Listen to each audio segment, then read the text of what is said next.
Right, so it's round 23 of the Premier League this week. So we're back with some predictions. I'll just let you know how poor the predictions were last week. So we do 1 point for correct result, 3 points for correct score. Josh 2, 3 points. Dan 2 points. Josh 6 points. Me 5 points. So across the board, pretty poor. Yeah. But in fairness, like we were just saying, who would have thought Man United beat Man City? Yep. Mm-hmm. West Ham beat Spurs. Burnley and Liverpool draw. Forest and Arsenal draw. Yep. Would say Wolves and Newcastle, but I did say that would be a draw. Yeah. So we'll go through the games this week and see if we can do any better.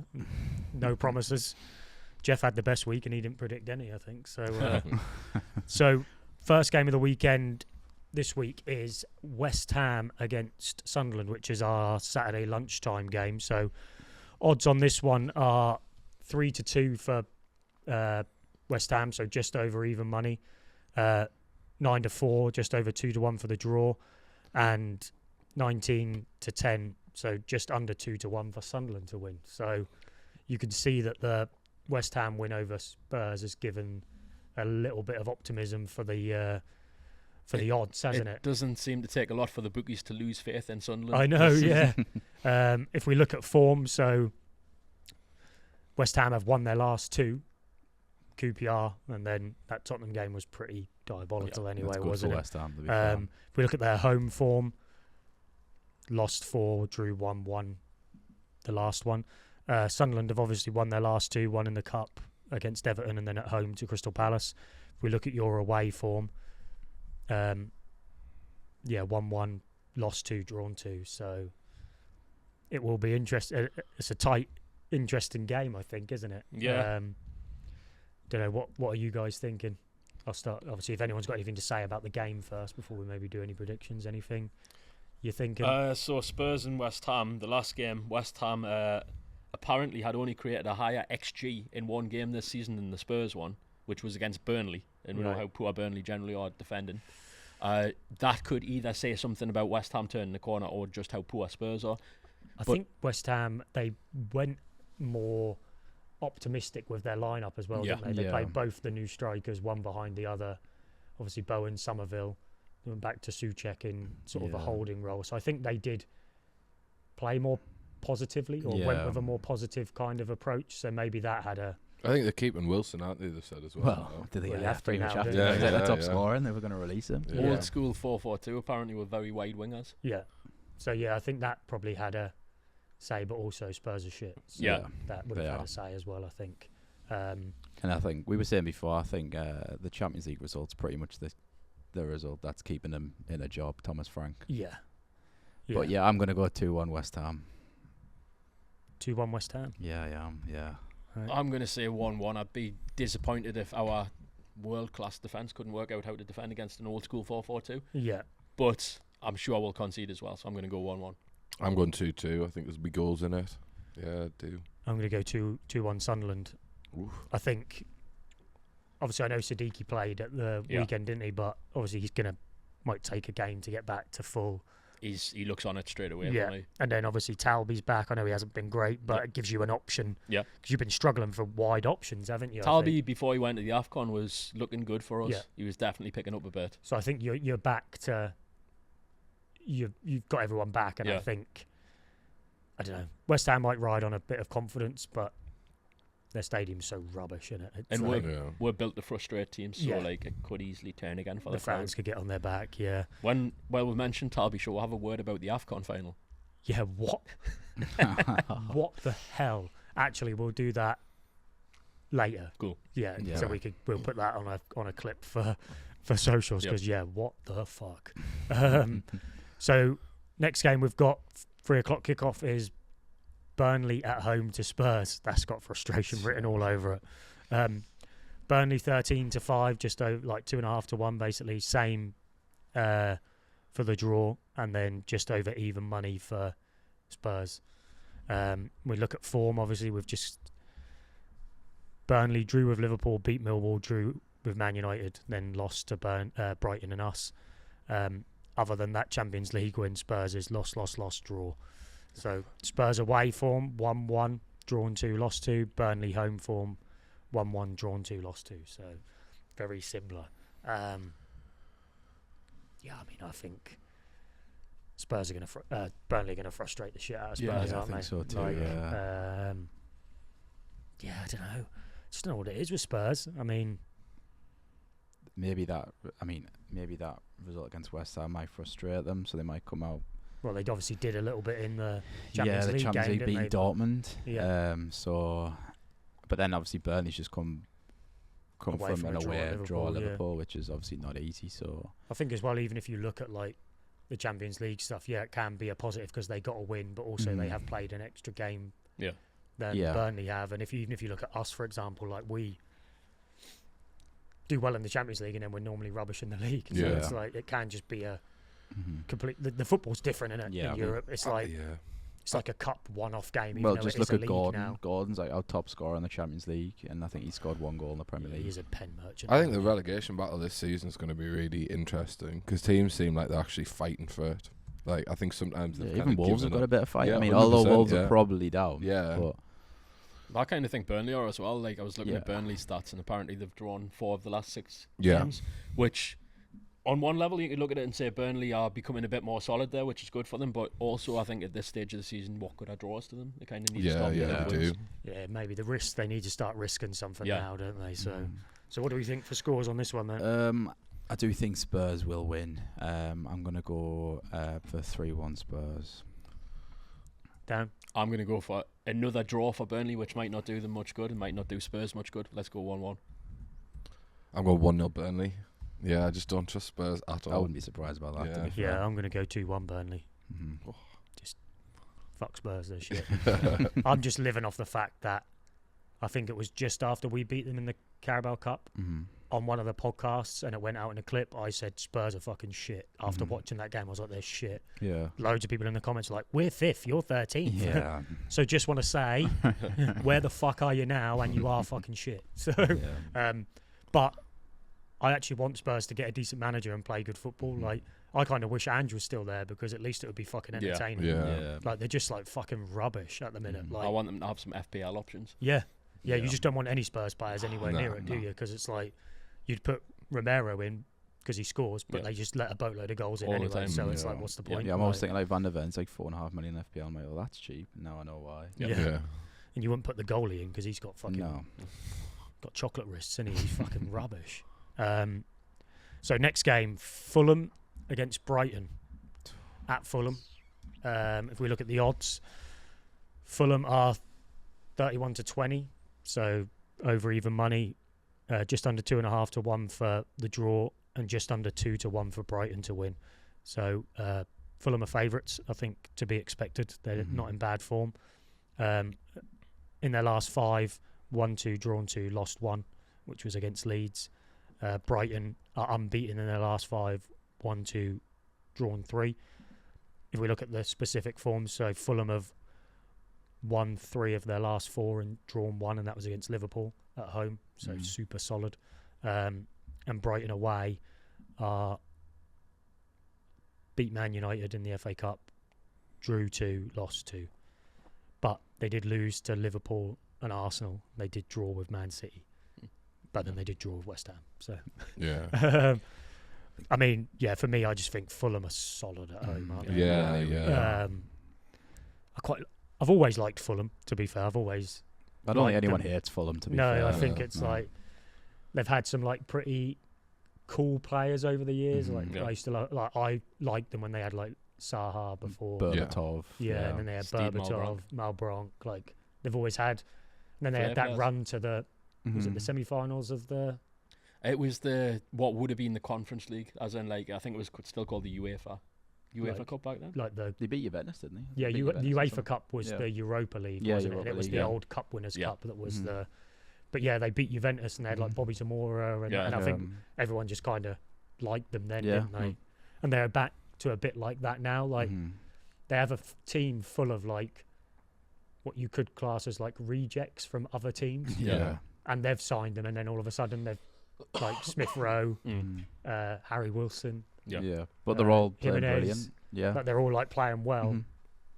They're like a mid-table team which are pushing now, aren't they? Yeah, as to opposed get, to just like one Palace who's are doing at the minute. As Yeah, well. Like yeah, they literally. started coming. It's like some clubs seem to suit managers, and obviously Marco Silva was one who he didn't really trust as a manager before Fulham, but he seems to have settled really well. Yeah. Seem to fit each other well. Because I think his contract was up, or there was talk of him maybe not signing a new contract, Maybe and then him somewhere going bigger. to Spurs and stuff like that, I think. But again, it's like... I do think this is the hard result, though. I think Brighton are a brilliant team, and it's a bit like the result last week where Did you see Brighton that guy's and Bournemouth. bicycle kick in the Bournemouth game? Like, Oh yeah, yeah. I don't know how much he meant to put it where it Yeah. went, but it looked good. Yeah. Anyway, Yeah, it it looked did, good. I'm going to go 2-0 Fulham.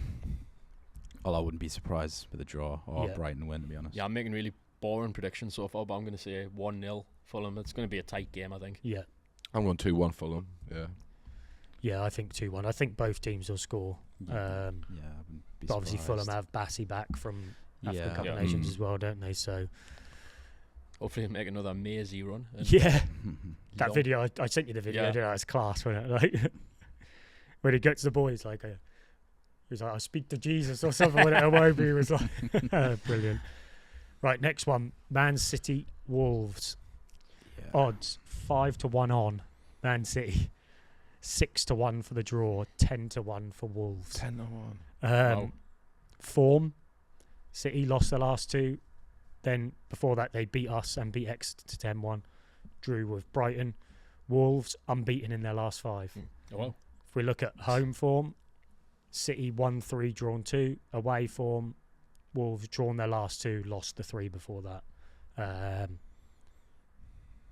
I just got to feel City are fucking no confidence in that team at the minute, is there? Yeah, Like, especially after the result last night. even Pep came out and was just like, nothing's going right for us. Like after in his press conference last night, like Haaland is blanking right, left, and centre from an FPL perspective.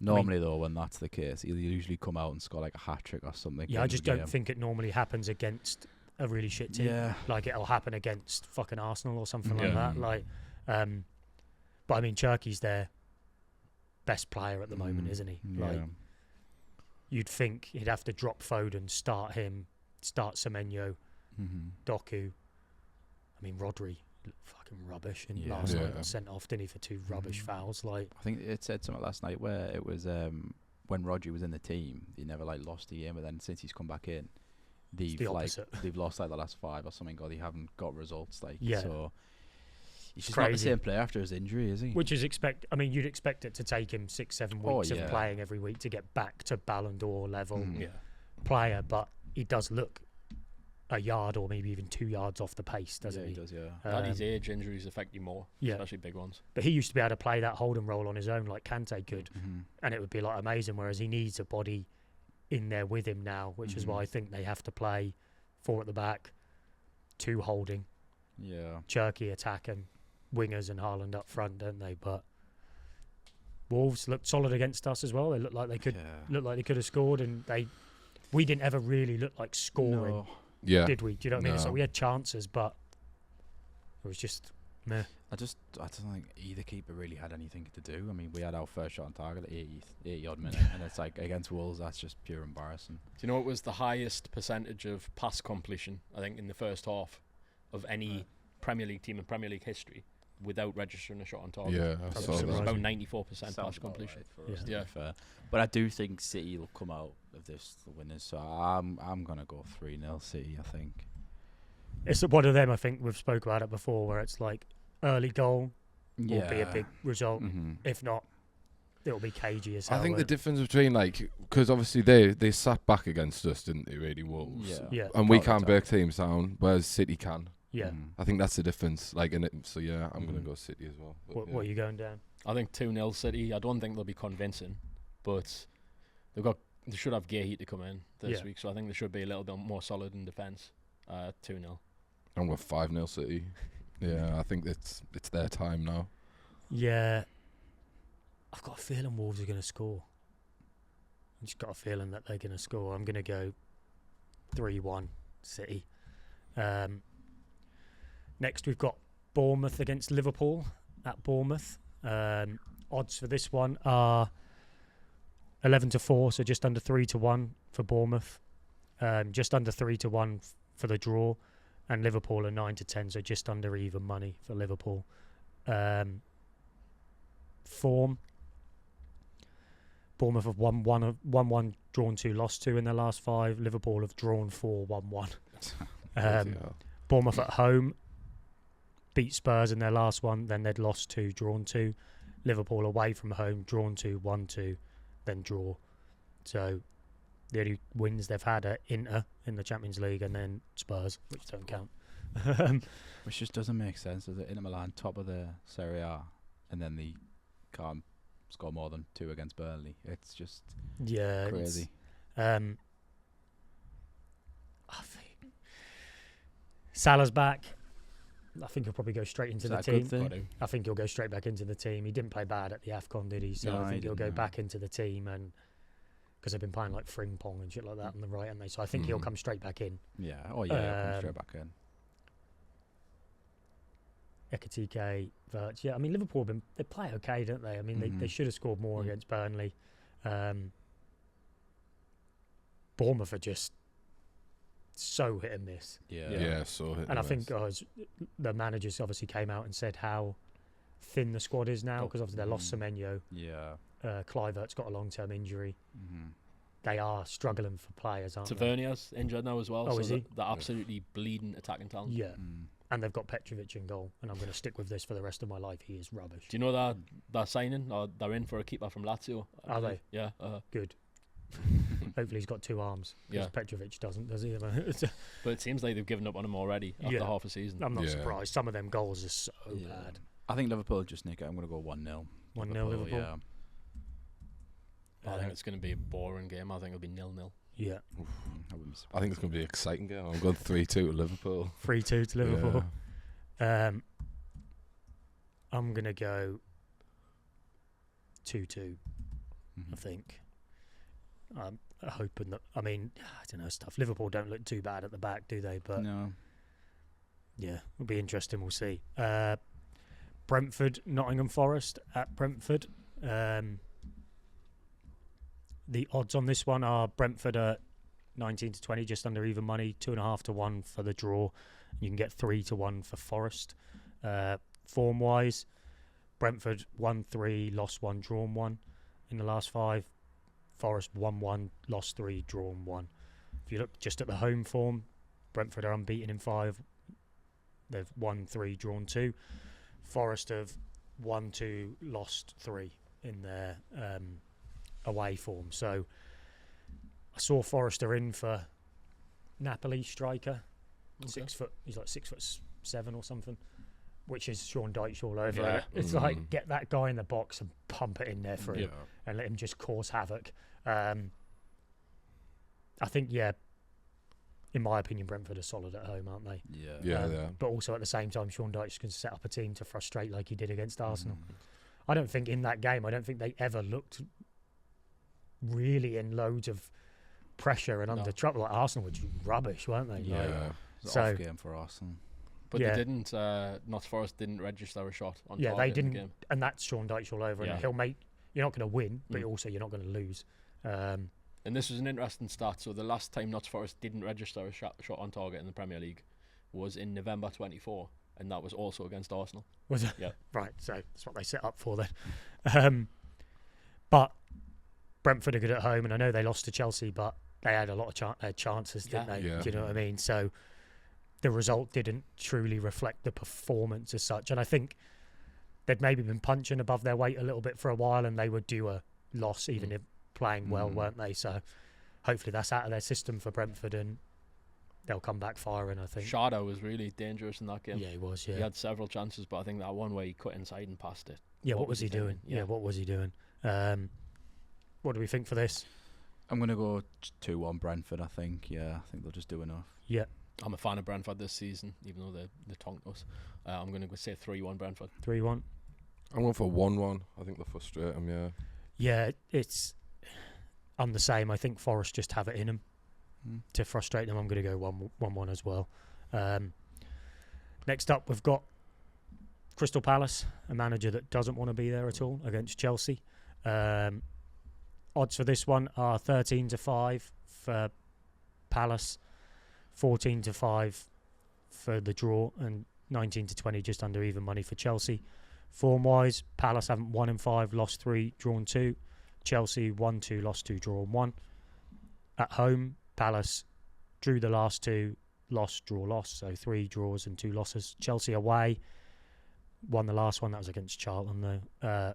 Lost, draw, win, so 1-2, drawn 2, lost 1. That Palace team is decimated, isn't it? Yeah. Munoz injured, Mateta wanting away. Mm-hmm.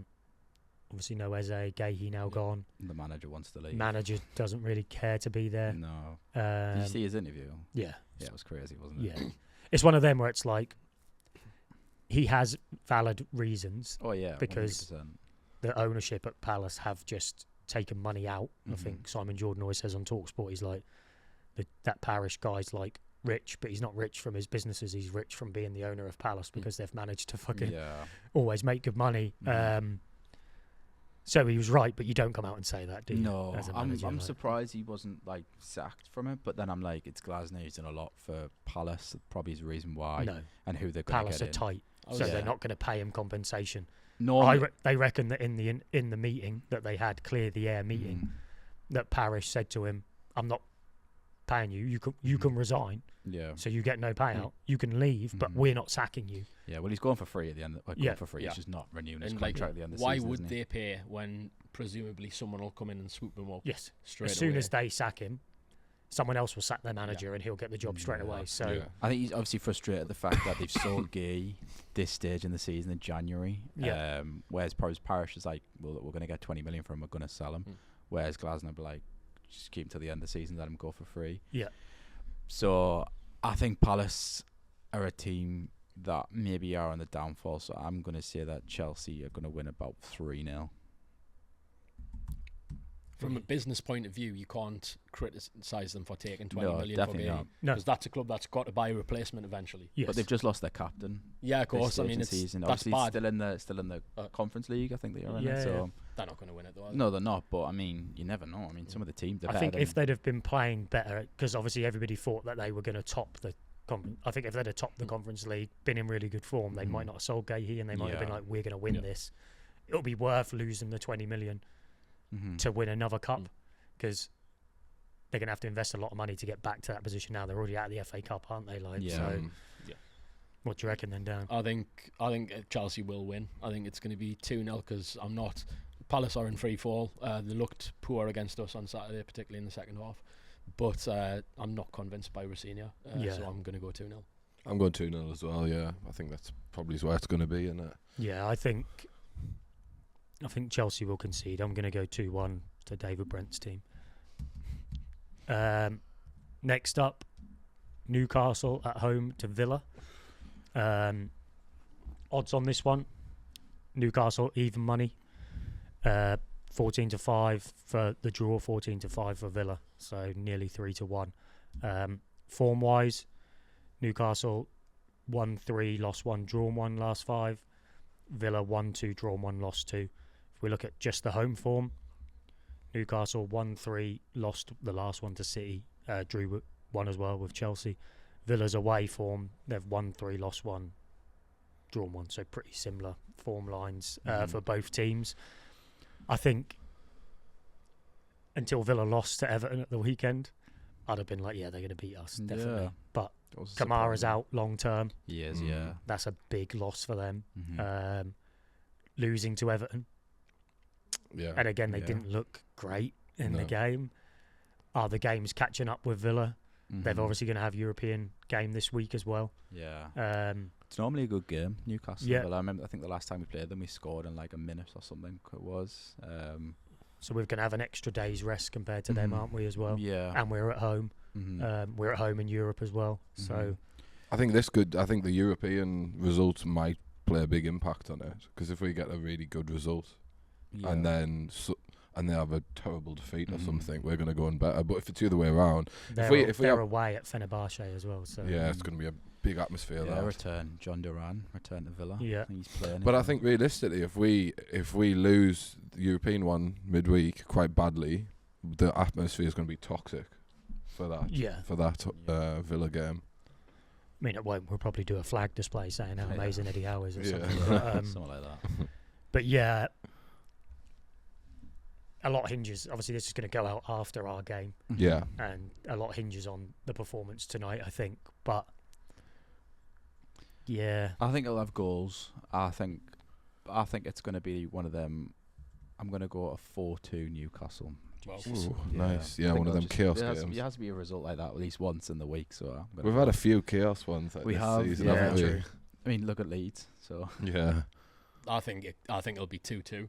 2-2. I know on one hand Newcastle's got the extra day's recovery, but on the other, like Villa are joint top of their Europa Fulham, League, yeah. so do they need to put a full strength squad out? Fair. Oh, I don't know. I'm stuck either between like 3-1 Newcastle or 2-0 Villa.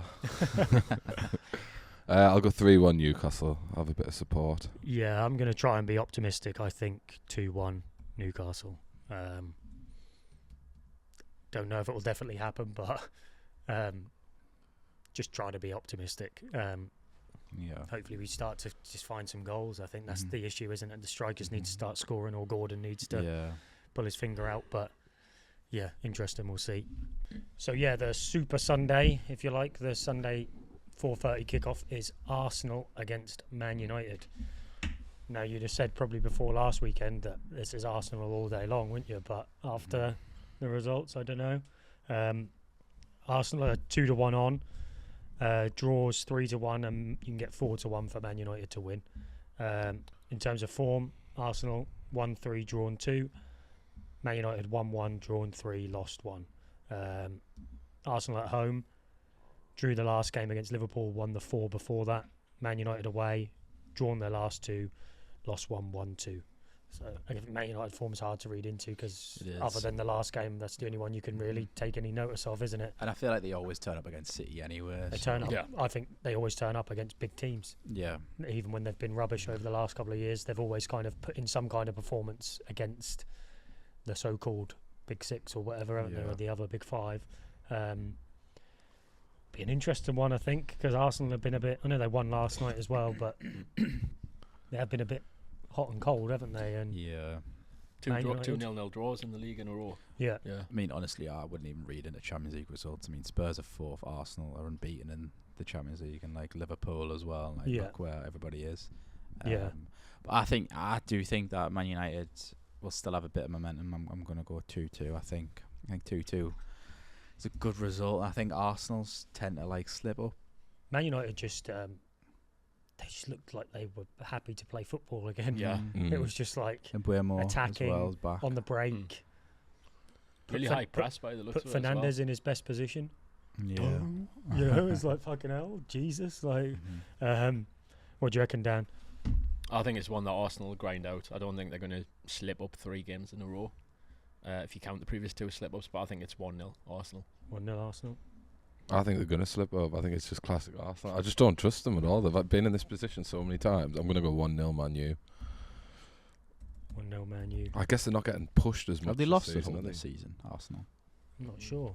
Because, I mean, that would be a big game to lose first of all, Man United. But, yeah, I mean, I wouldn't be surprised if Man United did get a result. But then again, we've seen it where, like, new manager bounces and new manager comes in with Man United. I mean, how many managers are like 10 or something? They always seem to get a result in the first few games, and then it's just back to the original Man United. Yeah, they haven't lost at home this season. That's for everything, Josh. Yeah, 1-0 Man U. I'm going for it. Yeah. Yeah, I'm going to go 2-1 Arsenal, I think. And then the last game, Monday night, is Everton against Leeds at Everton. Odds for this one are 3-2, just over even money for Everton, 9-4 for the draw, and 2-1 for Leeds. In terms of form, Everton have won 2, lost 2, drawn 1, and Leeds have won 2, drawn 2, lost 1. If you look at just the home form, Everton have lost 3 of their last 4, drew the one that in between that, and Leeds have won 1 away, but that was against Derby in the FA Cup. So both coming off a win though. I mean, yeah, Leeds beat Fulham, and then Everton obviously got that result against Villa. Barry absolutely full of confidence Yeah, after that. big bad Barry. Brilliant finish. Yeah, he's my man. I've got him in the FPL now. Have you? He's a buy this week. Grealish is injured. Yeah, he is for the season, I'm guessing. But Ndye's back. Yeah. So I don't think it will make a massive difference. It's just an upgrade, if anything, isn't it? Ndye over Grealish. So, and Everton had O'Brien. They put O'Brien, and they've been playing fullback because Keane was suspended. They put O'Brien at centre back where he's actually good, and then they looked solid again. So I wonder if he'll keep that lineup or if Keane will come back in. If it's, I think it's silly to change a winning team after such a good result. Yeah, because they'll have Idrissa Gueye as well back, won't they, from the AFCON? Yeah. But I think Everton and Leeds both been similar teams this season. Like they both had up and down results. Like everyone was probably predicting Everton or Leeds to go down, especially Leeds when they're just coming up. But it doesn't look like it, to be fair, with Leeds. So I think this could go either way, to be honest. But I am going to go for a shock result and say 2-1 Leeds. What are you saying, Dan? I think it's got all the ingredients of a boring Monday night game. I think it might just squeak a 1-1. I think Everton will do it. I think they've got a bit of a momentum at the minute. 3-1. Barry hat-trick. Big bad Barry. I'm going to go 2-1 Leeds. Oof. I think Barry is going to score and Calvert-Lewin's going to get 2. And that's going to be... That'll do me. Oh, yeah, former Everton player, yeah. Cool. So we'll see... We'll see how we get on with the scores. It can't be any worse than last week. So hopefully we get some better scores this time. And we'll see. But what do you reckon, game of the weekend? Newcastle Villa. Yeah, it could be Newcastle Villa this one. Yeah, I'm not going to go against that one. Oh, Man United Arsenal. I don't think Man United Arsenal will be a good game. Yeah, I think it'll be... Well, I've gone 4-2 Newcastle v Villa, so I'm going to go that one's game of the weekend. Yeah. Yeah, I don't think a lot of the other ones are quite... Cagey. City could just smash Wolves, couldn't they? But which isn't going to be game, is it? It's expected. Yeah, we'll see. Cool.